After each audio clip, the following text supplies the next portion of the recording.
Salve a tutti, benvenuti in questo nuovo video. Oggi video un po' diverso dal solito. Si stanno avvicinando gli europei di calcio, quindi ho pensato di fare un video sulla storia degli europei. In questo video parlerò di più del primo europeo in assoluto ad essere giocato, che è quello del 1960, perché alla fine gli europei successivi, quasi tutti gli europei successivi, non hanno avuto chissà che avvenimenti particolari.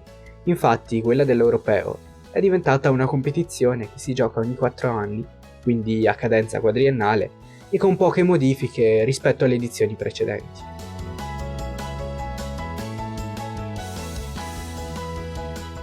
Durante questo video parlerò di come si arriva al primo europeo della storia, che è quello del 1960.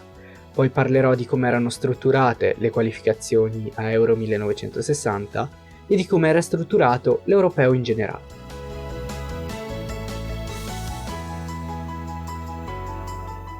Allora, la storia del primo europeo della storia ha radici in Francia.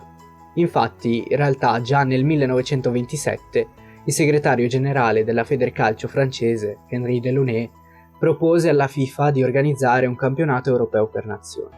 Però alla fine non si fece nulla, quindi Henri Delaunay ripropose quest'idea quando divenne il primo segretario generale della UEFA.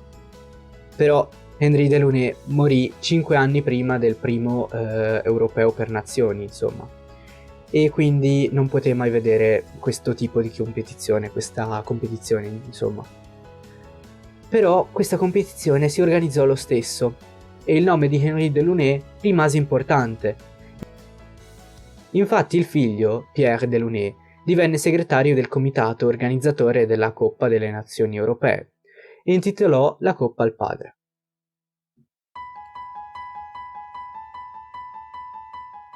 Allora, la fase finale di Euro 1960 fu disputata in Francia, tra il 6 e il 10 luglio. A molti sembrerà strano che sia durata così poco.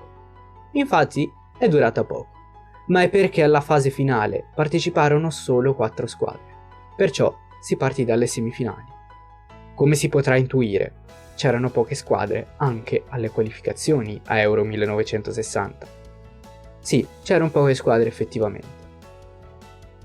C'erano poche squadre infatti perché alcune nazioni o erano disinteressate a partecipare a questa competizione o direttamente hanno rifiutato l'offerta di partecipare.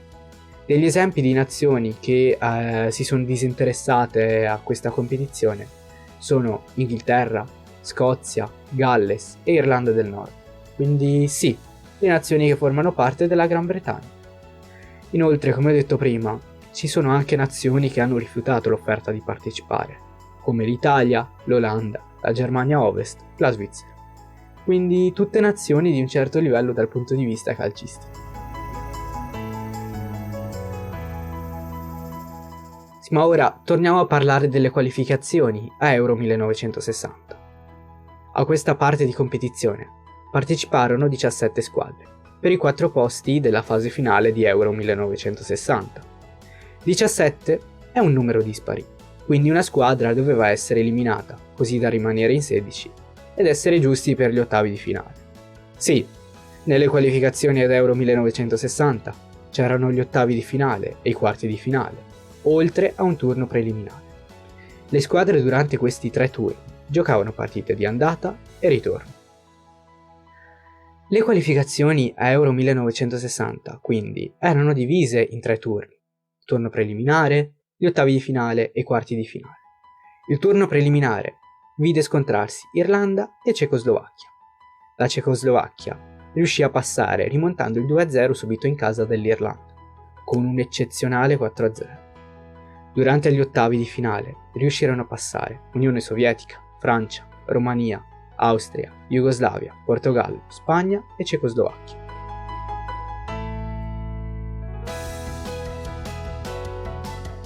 Durante i quarti passò Francia, Jugoslavia e Cecoslovacchia.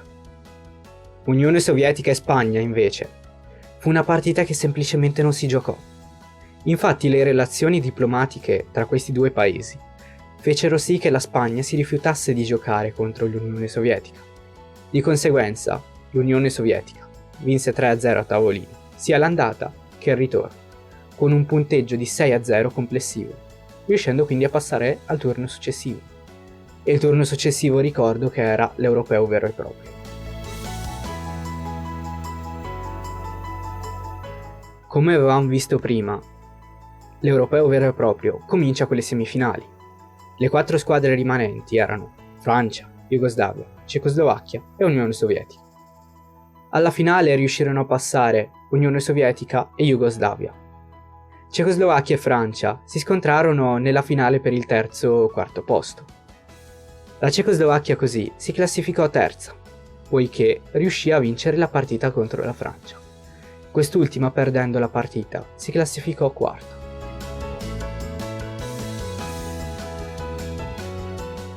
Il 10 luglio 1960, invece, ci fu la partita più attesa di questa competizione, Unione Sovietica-Jugoslavia.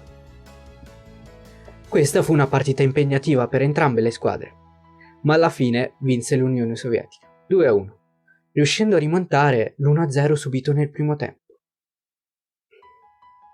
Più precisamente, l'Unione Sovietica riuscì a pareggiare i conti a inizio secondo tempo e a vincere solo con i tempi supplementari. Per concludere, sì, la prima edizione dell'Europeo di calcio fu vinta dall'Unione Sovietica, anche se per molti sarebbe stato bello vedere una Spagna del 1960 contro un'Unione Sovietica del 1960, perché comunque sarebbe stata una partita molto equilibrata e quindi non era scontata la vittoria dell'Unione Sovietica. E questa partita non si giocò solo per problemi di natura politica. Però nel calcio e nella storia non si dovrebbe mai vivere con i se e con i ma. Infatti vivendo con i se e con i ma non si va da nessuna parte. Per questo video è tutto, vi ringrazio per l'attenzione e per la visione. Vi invito ad iscrivervi se vi piacciono i miei contenuti, a mettere un like se vi è piaciuto questo video. E nulla, ci vediamo in un prossimo video. Alla prossima!